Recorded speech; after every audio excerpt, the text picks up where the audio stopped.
Okay, tell us about Advantage Stockton. So we've set the website up so that it's similar to a dashboard, so that a business or developer can locate the information that they need easily. And so the first tab you'll notice says Open a Business, and this is intended for the new entrepreneur or perhaps someone that's new to Stockton. And it provides information on writing a business plan, or how to name your business properly, or identify an appropriate location for your operation, how you might structure your business, whether it's a sole proprietor or an LLP, licensing requirements, how to hire an employee, and the requirements of having employees. It also gives you some contact information, and there's a few Q&As that are standard for people that are starting up a business. The next tab is Transportation, and that's geared more towards distribution or manufacturing companies. It talks about our various highway systems, our railways. This is important for those that are wanting to transport goods and services. We have the Port of Stockton and a link to the Port of Stockton's website, so in case they're looking for additional information. And also the airport, where we talk about both passenger and freight transportation. And then we also have our local regional transportation system as well.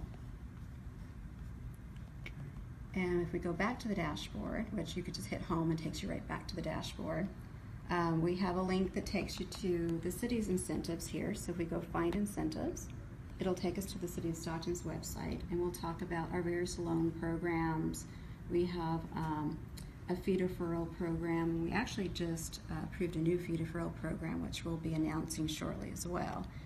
And we have another link that takes you to financial resources, which talks about programs that are available through other agencies, like our PACE programs, which help with installing improvements for renewable energy, water conservation, things of that nature. And we have the county's revolving loan fund on here, and some other programs too that might be helpful to a business. Going back to Advantage Stockton, I think probably one of the more interesting links is to our sites and buildings page. And this page is where anyone, whether they're an entrepreneur or they've been in business in Stockton, they're looking to expand, or perhaps they're not located in Stockton and they're looking for a larger and perhaps maybe a more affordable location for their industrial manufacturing or commercial operation. So with this particular site, you'll see there are 220 properties currently listed. We get this information from area brokers like Colliers or C.B. Richard Ellis. The Port of Stockton has some sites in here as well. I can do a quick demo for you. So let's say perhaps we're looking for maybe an industrial building. We want that industrial building to be 50,000 square feet to, let's say, 75,000 square feet. We're looking to lease it, and we want it to be industrial. And then we hit search. And so it filters out those properties for you. And you'll see there were 32 results with these criteria.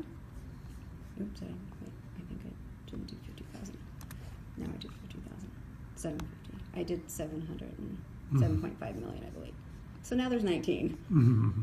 And so you'll see that it shows you, I think, about 6 properties on the screen at one time. And those properties are mapped out above in the screen here. So you can either select the property down here, or you can select the property up here.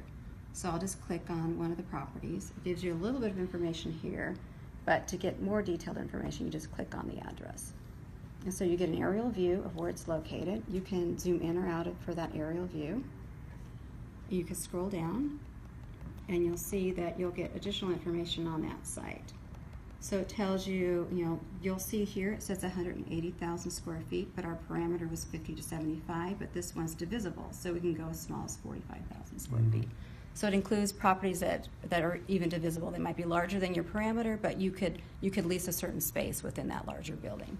And then it also provides you with broker information, so if you want to contact them to get a little more information on lease rates, availability, you can call the broker directly.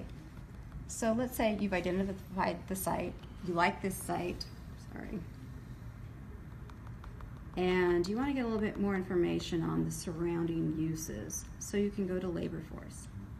So I'm interested to see what the labor force is near that piece of property.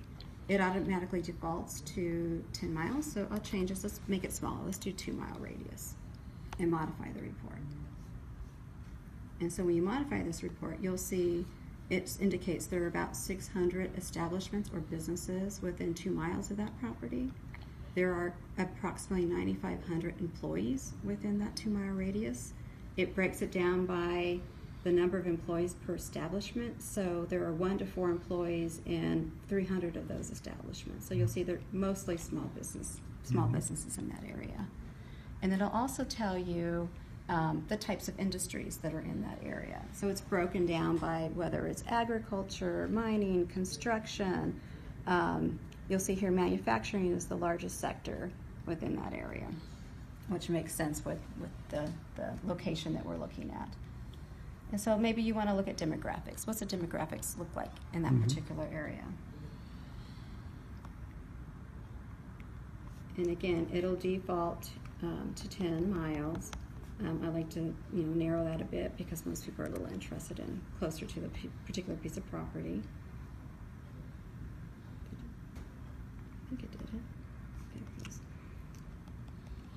And so it shows there's 35,000 people within 2 miles of that piece of property. It breaks it down by age. We'll get gender, ethnicity. We'll see the majority is Hispanic in that neighborhood. Let's see, what else do we got here? Household income. So you get your basic demographic information just within that one click. And this information is updated at least annually. In some cases, some of the data is updated more frequently. You can get consumer spending information. So if they want to see how much residents or employees in that area are spending, they can do that just by, you see apparel here.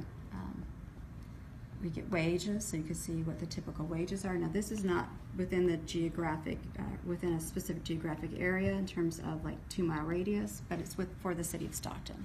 So you can look at certain types of labor classifications and see what the average rate would be for that particular type of position, and that helps an industry identify, affordability, not only with land costs but what the labor costs will be.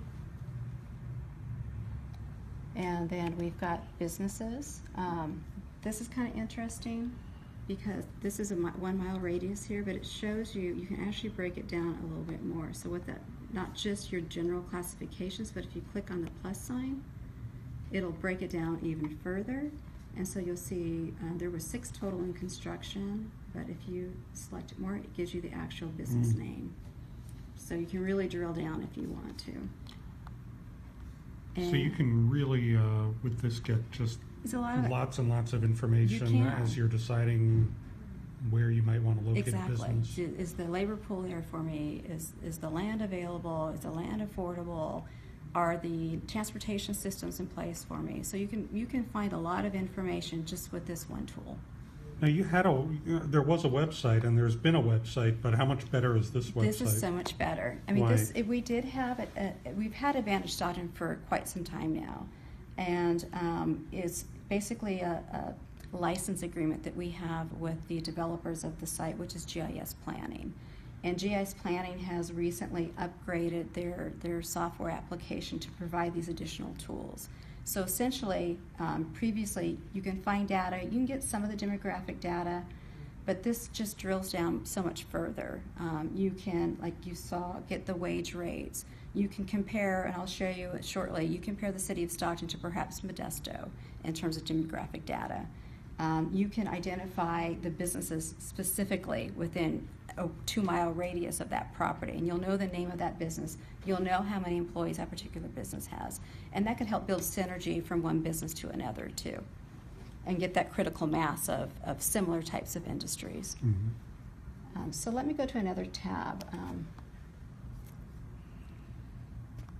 That was your sites and buildings. We kind of talked about demographics, but this is just another way of getting to the demographic information, so I won't go over that again, but it's the same data that I showed you before. It's just another way of getting to it.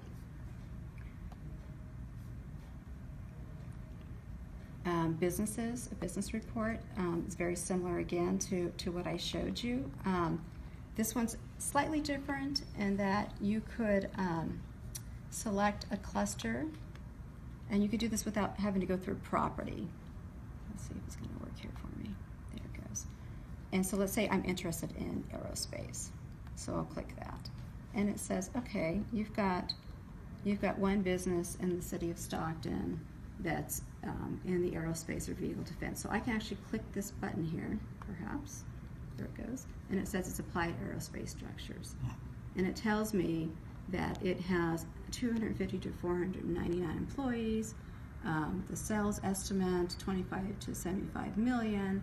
It gives me a little bit about what it does, that it's an aerospace vehicle and defense, and that it's in kind of the manufacturing type sector. So if you were interested in a specific industry and wanted to see those throughout the city, you can go to this site and easily find that information. And so going back to the dashboard again, which is your home. The mapping feature is very similar to what I already showed you, so I won't go over that again, but let's go to the compare communities. So this is one that's kind of interesting too, in that you can compare Stockton. So I'll say Stockton, California, to, let's say, Modesto. And it'll populate and pull it up for you and compare. And so let's say you just select the down arrow and you want to look at population. So you'll see that Stockton's the blue, and Stockton has roughly a little close to 310,000, 307,000 residents, and Modesto has almost 213 residents. You can look at gender, ethnicity. So we can break that down, and it gives us a breakdown of ethnicity too by each jurisdiction. And labor force as well. So perhaps we're in the running or we're in competition with another community, and the developer wants to compare the two communities. They can easily do that. So they can pull up Stockton and they can pull up some nearby jurisdiction and say, okay, I'm looking at this labor force, and Stockton has a more skilled and ready and available labor force than maybe this other jurisdiction. Mm-hmm. So that might be kind of a swaying factor in locating here. Mm-hmm. And I think that is pretty much it. The last one I'll show you is the community profile. And this just gives an overview of the city with demographic information. Mm-hmm. So it'll tell you the population all in just one glance here. The city is also in the process of developing a marketing community profile that can be actually handed to people as they come to visit our community, and there'll be a link to that once we've completed that as well. And we have our educational attainment, colleges that are in the community or nearby. Mm-hmm. The labor force, so it shows this unemployment rate is actually been updated, so we have a better unemployment rate right now than 9.7. Just want to point that out. I think it's closer to 8 point something right now. Where is all this data coming from? This data comes from GIS Planning, has a firm called Applied Geographic Solutions. I think it's at the bottom of this site here. So the sources are typically identified at the bottom. So you'll see here data source, Applied Geographic Solutions, and they updated it in 2016. And so each time they do an update, they'll put the date of that update on the site, and each slide will have that.